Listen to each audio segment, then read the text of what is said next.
In the history of philosophy, Empedocles is the only philosopher who claimed to be a god. Born in Sicily in modern day Italy in 492 BCE, Empedocles is one of the major pre-Socratic philosophers. Empedocles was a polymath and had a multi-dimensional personality. To some, he was a natural philosopher. To others, he was a magician, a mystic, and a healer. To many, he was a god, while to others, he was simply a fraud. Who was the real Empedocles, historians may never be able to find. Perhaps he had something of all. To Empedocles himself, he was a divine being who was banished by immortal gods. His sin, which to many will appear as a minor one, if at all, was meat eating.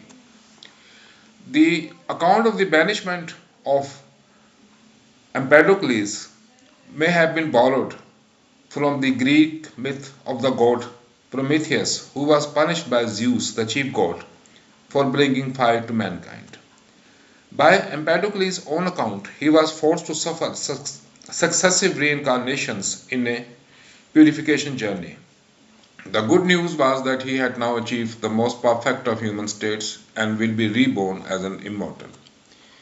He also claimed to have the power to revive the dead and to control the winds and rains. Empedocles was also a politician and a poet and was one of the few philosophers who expressed his thought in poetry. To prove he was a god, Empedocles, it is said, leapt into the crater of Mount Etna. That was the last anyone had seen of the most maverick of philosophers. Now, if Empedocles was merely a superhuman being, he won't find a place in history of philosophy, and isn't the case. You are watching Wisdom of Life. Empedocles was in fact the originator of the theory that all matter is composed of four elements: air, water, earth, and fire. Nothing, according to him, ever comes into being, all is destroyed. Things are merely transformed depending on the relative ratio of the four basic substances. This is better known as, in our times, the law of the conservation of matter. Frederick Coplestone, in his A History of Philosophy, Volume 1, writes that Empedocles was influenced by the philosophy of Parmenides. Parmenides, who was born in 515 BCE, stated that being is material and can neither arise nor pass away. The reason he advanced was that being or something cannot pass into not being or nothingness, nor something arise out of nothingness. Empedocles, however, doesn't agree with Parmenides that all change is an illusion. According to him, things may arise or pass away, but their fundamental constituents are indestructible. All changes then are brought about by the forces of love and strife.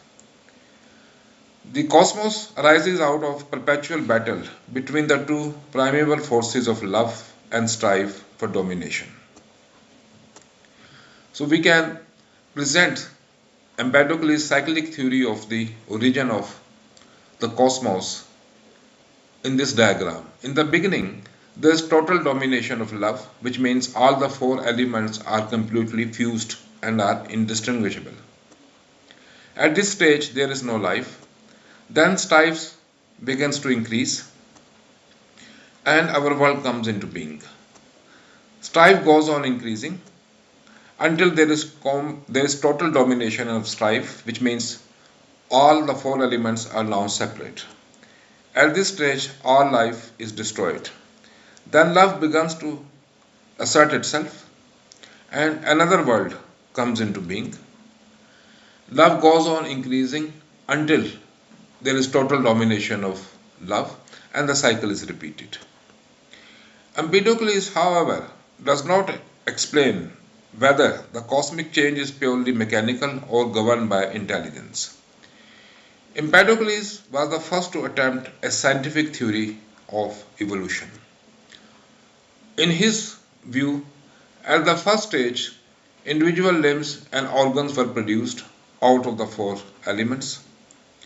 Love produced all sorts of weird and hybrid combinations, such as hermaphrodites, ox-faced men, and man-faced ox.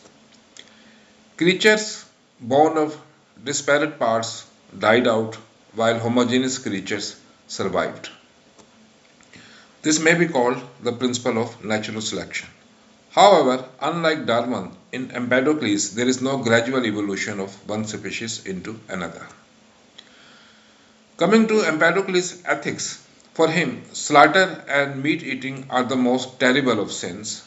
And remember, meat eating was a sin for which he was banished by the gods. Animal slaughter is murder, and meat eating is cannibalism. Warfare, which Greeks regarded as a noble thing, is the most appalling of all evils and is duly punished by gods.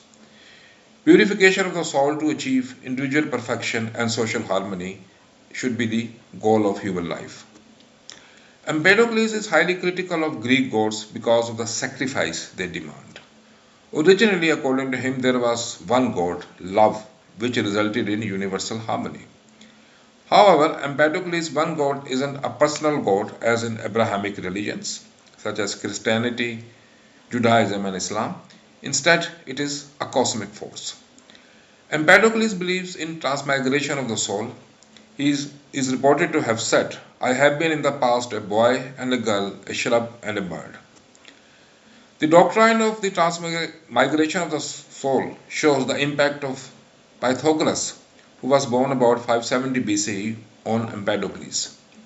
According to Copplestone, immortality of the soul doctrine is inconsistent with Empedocles' materialism.